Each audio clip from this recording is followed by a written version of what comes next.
Good morning. Good morning. I don't know the rest of that song. I just heard it in an old cartoon. Anyway, good morning, everybody.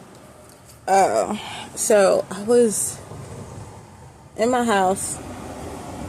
Well, I was inside and mulling over the story of Joseph. And there's some things I think we get wrong.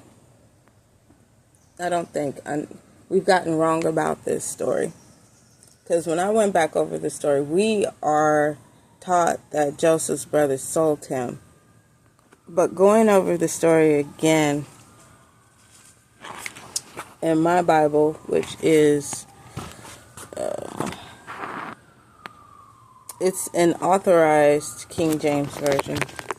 See? Authorized King James Version. Okay. So, I'm going to start in Genesis chapter 37. And I'm going to read it to you because I believe this blesses. Okay. Chapter 37, verse 16, because as we know, Israel sent out his son Joseph to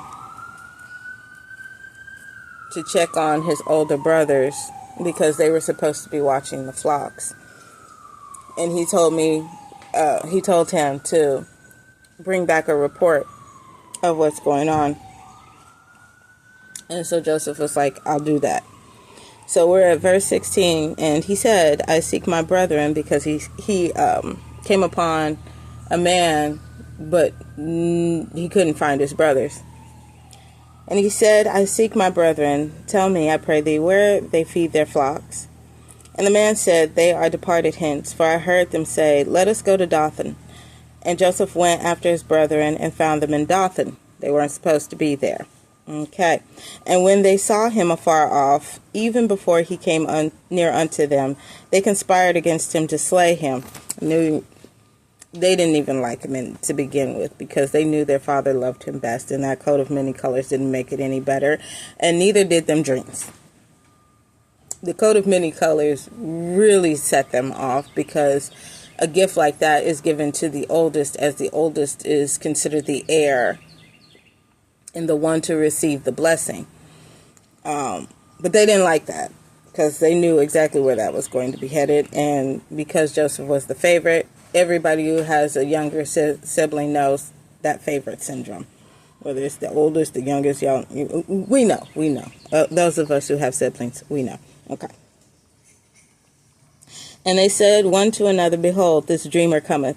Come now, therefore, and let us slay him, and cast him into some pit. And we will say, some evil beast hath devoured him, and we shall see what will become of his dreams. They wanted to kill him. Okay. And Reuben heard it, and he delivered him out of their hands, and said, let us not kill him.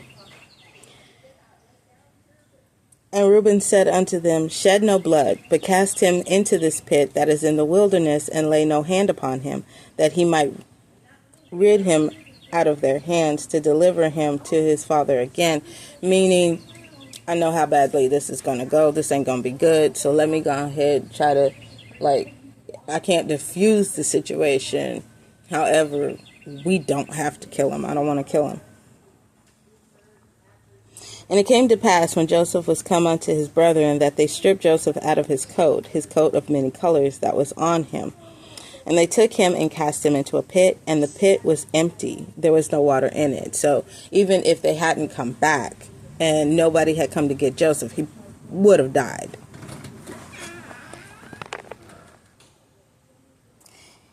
And they sat down to eat bread. And they lifted up their eyes and looked, and behold, a company of Ishmaelites came from Gilead with their camels, bearing spicery and balm and myrrh, going to carry it down to Egypt. And Judah said unto his brethren, what profit is it if we slay our brother and conceal his blood? Meaning, we're not going to make no money. There's nothing to be gained by just killing him. Okay? Come and let us sell him to the Ishmaelites, and let not our hand be upon him, for he is our brother and our flesh. And his brethren were content. They were like, yo, if we're going to do anything to him, we might as well make something. Then there passed by Midianites, merchantmen. Here's the part where we get wrong.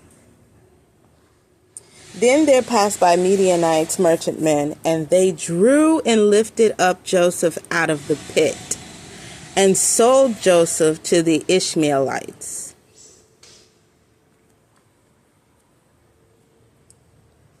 Joseph's brothers didn't even get, hold on, okay, let me keep reading. For 20 pieces of silver, and they brought Joseph into Egypt. And Reuben returned unto the pit. And behold, Joseph was not in the pit, and he rent his clothes.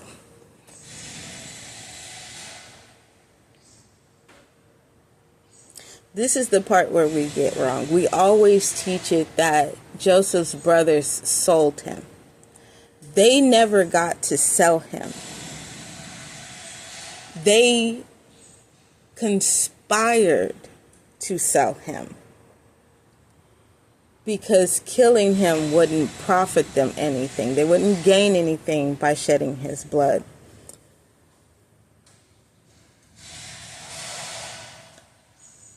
But God set it up to where Midianites, and if you go back, the Midianites are actually related to the Israelites way back there. The Midianites, it's the Ishmaelites, but the Midianites came by. They found Joseph in the pit. They pulled him out. They sold him to the Ishmaelites, who then took him to Egypt with them and sold him to Potiphar. Joseph's brothers never got to kill him. Joseph's brothers never got to sell him. Joseph's brother, Reuben, came back and he wasn't even there. So Joseph's brothers never got to profit off of their evil schemes toward Joseph, their brother. God had already set it up. God had already set it up to where Joseph's brothers would catch him unaware, because he just came to get a report and asked, what are you doing here? You're supposed to be over here with the flocks.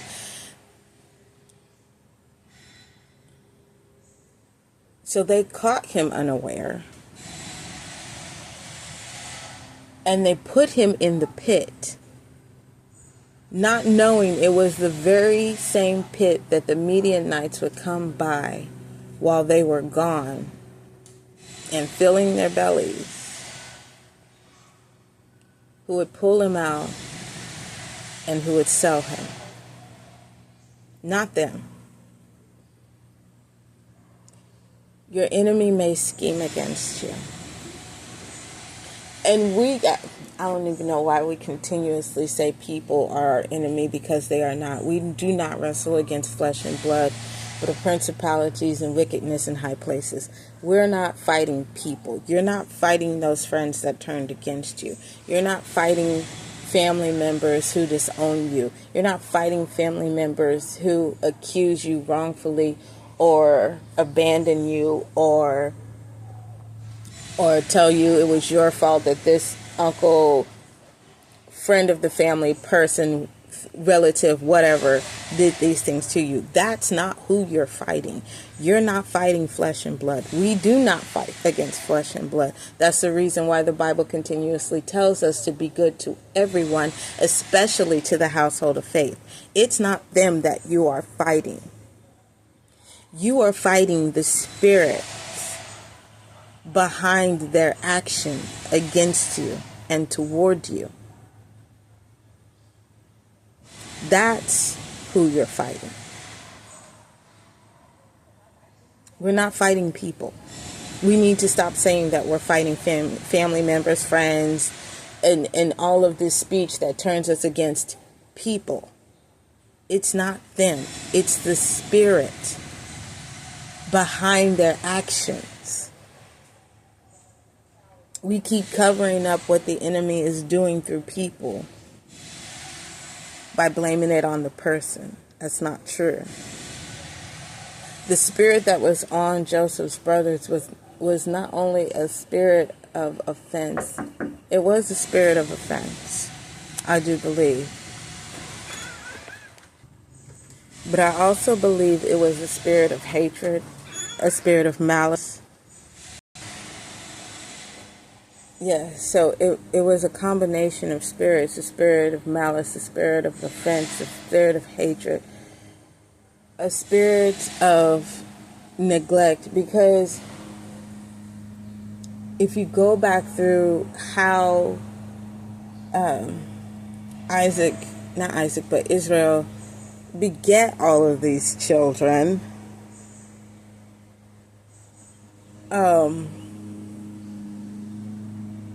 he had his favorite. He had his favorite wife.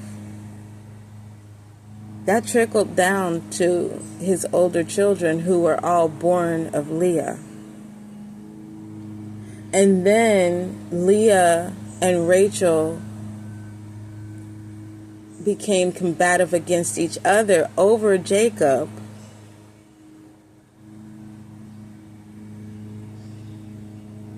Really over their spousal rights over Jacob. And then they just started giving him handmaids left and right to have children by. So there was also a spirit of animosity that was born within these children. But because Israel loved Rachel and did not love Leah, Joseph, of course, was his favorite, even though Joseph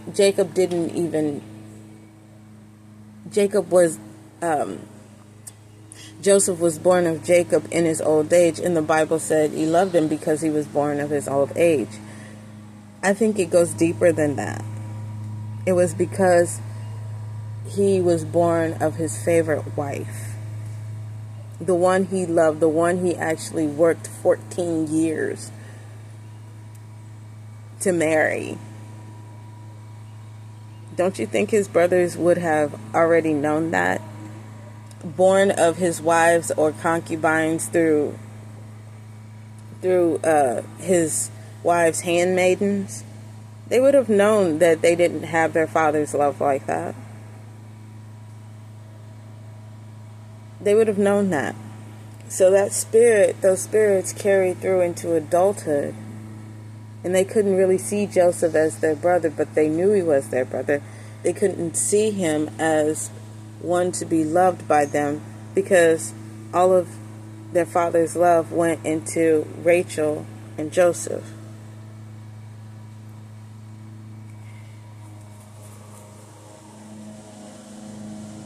At some point, I can sympathize with Joseph's brothers. And being quite honest, I believe that Joseph also had sympathy for his brothers. Because even the favorite knows that they're the favorite. And even the favorite knows the maltreatment that is given to the ones that are not. It doesn't mean that they're at fault. It doesn't mean that they asked for it. But Joseph had compassion on his brothers in the very end, knowing that all of their animosity was not for no reason. That's not what I was trying to get over to you. But through the story of Joseph, we see many different perspectives, but many different aspects and many different lessons to learn. But we always focus on the one which is incorrect, being that Joseph was sold by his brothers. He was not sold by his brothers. They conspired to sell him, but they never got the chance. Because God had already set it up that when they put him in this certain pit, that the Midianites would come and rescue him from that pit to take him to Egypt. So they never got to lay a hand on him, and they never got to profit off of their evil schemes toward him. Okay, so that's one thing that I guess I wanted to clear up, because this is another story within the Bible that we teach that I have questions about, because the way that it is written is not the way that it's taught. And I understand that in teaching sometimes you get it wrong, because you're not only teaching, you're reading, but you don't have the whole thing, so bits and pieces come back, and it's a whole thing when you're teaching, especially when you're nervous, and especially when you're studying and you miss something. So it's not, I don't put the fault on the teachers. I don't even put the fault on us as readers, because sometimes we like to fill in the blanks, given our own circumstances. But yes, in the story of Joseph's brothers never sold him. They never got to. God had already put things in motion and in place to where his brothers would start the chain of events. That trigger would go off because of his brothers and their animosity towards him. But it would still end in God's glory, because he had written the entire plan before Joseph even was born. Okay? And that's the same thing he's done for all of our lives as his children. Every single person on this planet, really. The enemy will set something up, and it will get us off course. But God can take that certain circumstance, that certain situation, that certain moment, as bad, as hurtful, painful as it was, and he can still turn it and use it for God's glory, for his glory. Never underestimate what God can do with a bad story. Okay? It's not something that he purposed, but it is something that he will use to get you to the destination that he had already planned for you. Okay? All right. I love you all. If you want to give into this ministry, you can do so through CashApp. It's going to be God's Mind About You. No apostrophe, all one word. If you feel led to give to me personally, it's going to be through KalishaunLane, KalishaunLane, all one word. Also, I will put my website in the description, where you can get your God's Mind About You royalty merch. We're working on new designs. I can't wait to get them posted and out and up for you guys on the website. I'm so happy. God is so good. He gave me these designs while I was at church on Sunday morning, and I just kept writing them down. So yeah, I can't wait to get those up and posted for you guys. Also, you can find the Bible studies and the podcast episodes on my website as well.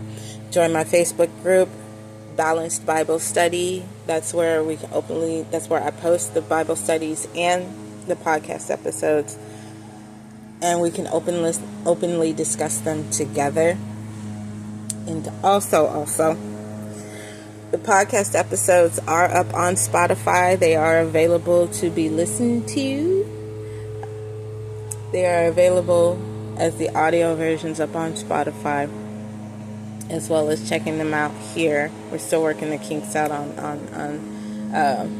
turning them into videos for YouTube. But yes,